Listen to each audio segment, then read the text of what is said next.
The Airbus A380, the double-decker sky beast, once dubbed the future of aviation.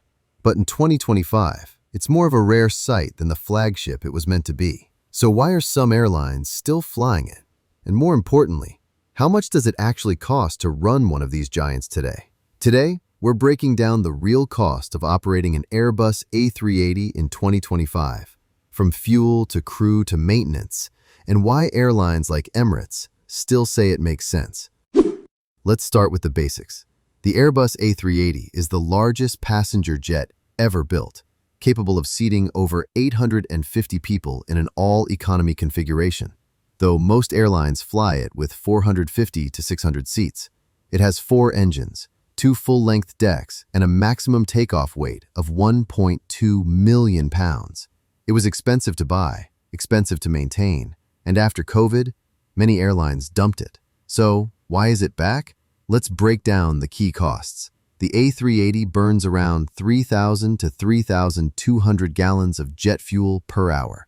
On a 12-hour long-haul flight, that's nearly 40,000 gallons, costing around $100,000 to $120,000 at 2025 fuel prices. Ouch. It takes a village to run this thing. We're talking 2 to 4 pilots and 18 to 24 cabin crew on average.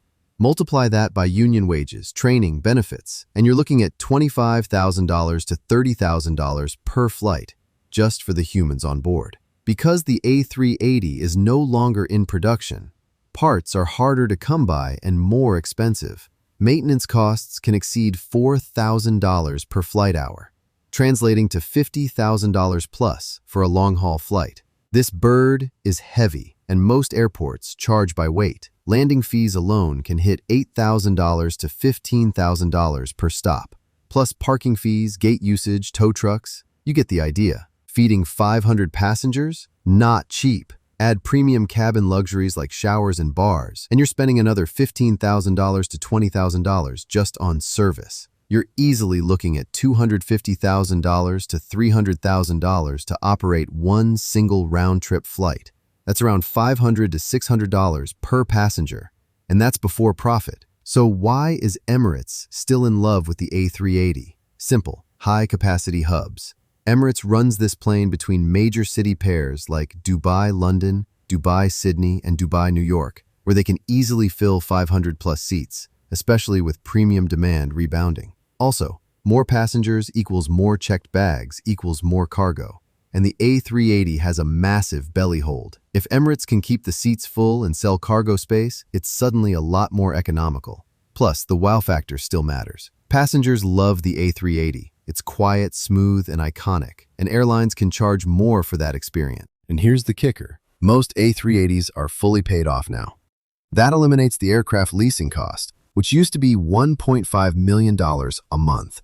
That gives operators a bit more breathing room. Still, let's not kid ourselves. The A380 is a dying breed. Most airlines, Air France, Lufthansa, Qatar, have already retired theirs.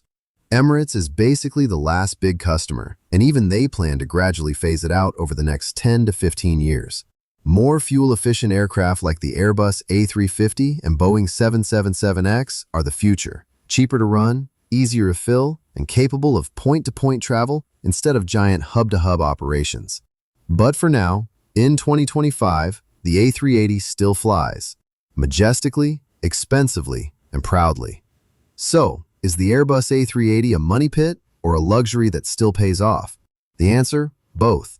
It all depends on how and where you fly it.